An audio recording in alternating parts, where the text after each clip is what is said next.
The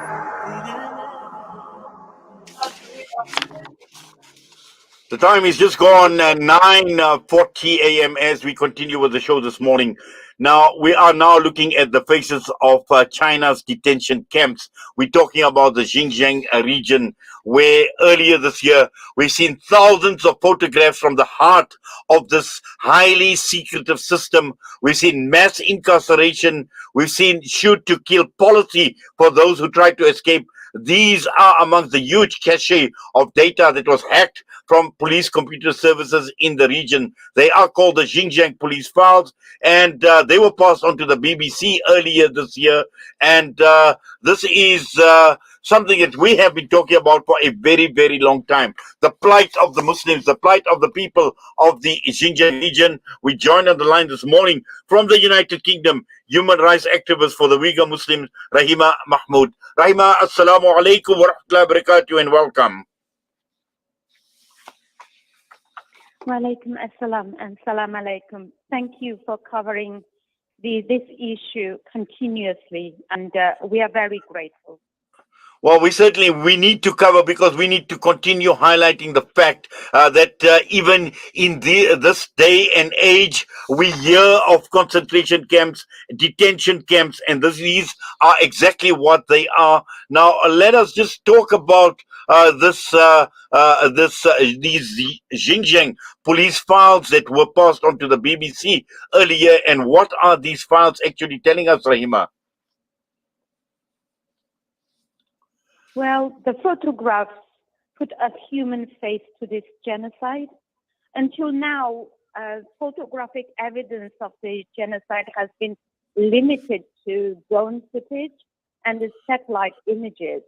But now we have thousands of pictures of individual Uyghurs that have been detained. Behind each carries its own story, trauma, and the destroyed life.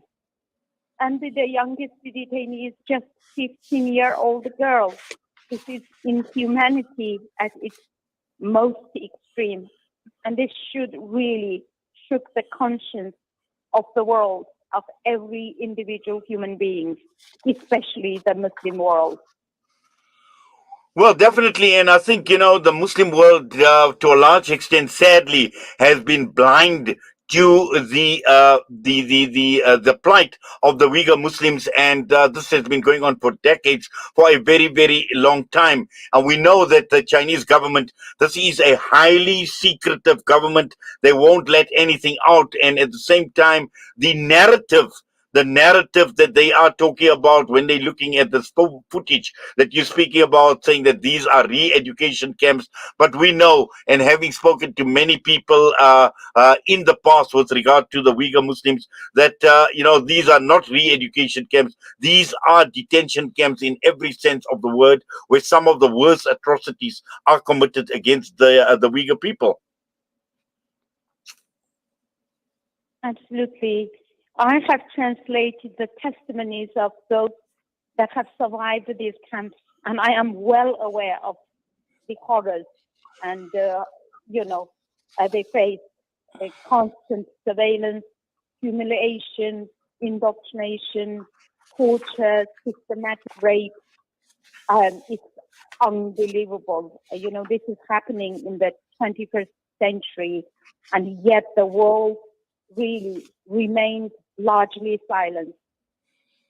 But as you say, as the world remains largely silent. Sorry, Rahima, as you say, as the world remains largely silent, and with these revelations that were passed on to the BBC, is the world still, silent? Do they really care as to what happens to the Uyghur community? It depends. It depends whether the people really act. First of all, we really need to advocate the masses, the public, to act, put pressure to the government. For example, in UK, immediately after this photo footage and it was broadcasted on the BBC, the Parliament had a really heated debate. asking Foreign Secretary and the Prime Minister to do more, so forcing them to make some statements. So these are the things that we all need to do to, put pressure on the governments where we are. And these photos give us some hope because, as you have said, it has been always kept secret.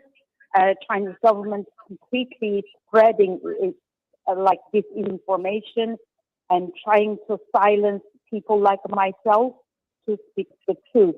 But at the moment, especially these images with the real people, their name, their age, and the so-called crime, there is no reason for the world to now to believe China. Now they have to change its policies and recognize what is happening is genocide and fulfill their duties under the Genocide Convention. But to do that, I call upon people. People have power. We can't just spend the time blaming politicians. We need to make the politicians to act.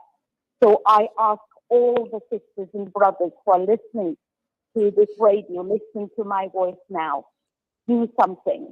You have to believe in your power.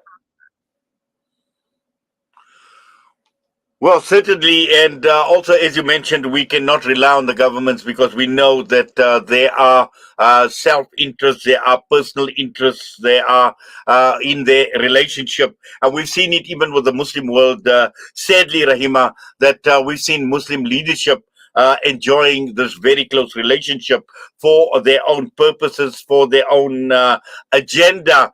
And it is said that many of the Muslim leadership around the world in enjoying this relationship with China have never even raised a voice, not even said a word with regard to the Uyghur Muslims and their plight. And yet, at the end of the day, when one looks at the policy and how this policy of the Chinese government is targeting the Uyghur Muslims, it is not only about the Uyghur identity, it is about their culture, it is about the Islamic faith. And there is strong, very, very strong evidence as far as how the Islamic faith has come under severe threat, under severe pressure for the Chinese government, and all efforts are made to eliminate the Islamic identity and the Uyghur identity.